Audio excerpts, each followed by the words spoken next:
Lammin ikkunatehtaassa valmistuu ikkuna niin omakotirakentajan tarpeeseen kuin isomman luokan rakennukseenkin. Tästä tehtaasta ovat lähteneet ikkunat muun muassa Helsingin Kampinkeskukseen, Tampereen Tornihotelliin, Kelan Turun toimitaloon, Eremitaasin taidevaraston laajennukseen ja moneen muuhun kohteeseen. Nyt muun tuotannon ohella tehdään ikkunoita uudelle lastensairaalalle, mikä on yritykselle ilo ja kunnia-asia. Tässä on erityisvaatimuksia sekä ulkonäöllisesti että myös teknisesti.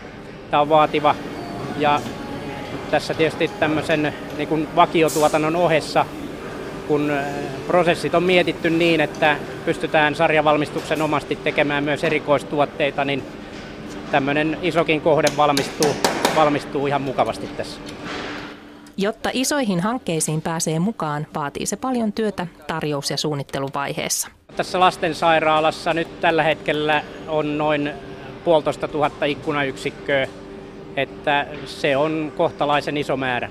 Lastensairaalan ikkunat valmistetaan Lammilla ja ne upotetaan betonielementteihin Forssassa.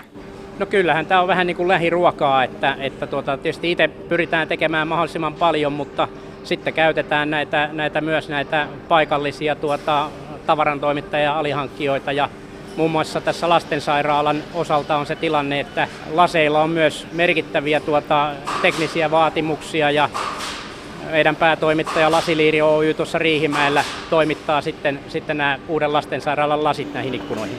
Hämäläisyys tulee näkymään myös lastensairaalan palkeissa, sillä Peikko Finland toimittaa sairaalaa varten palkkeja liki 5 kilometrin verran.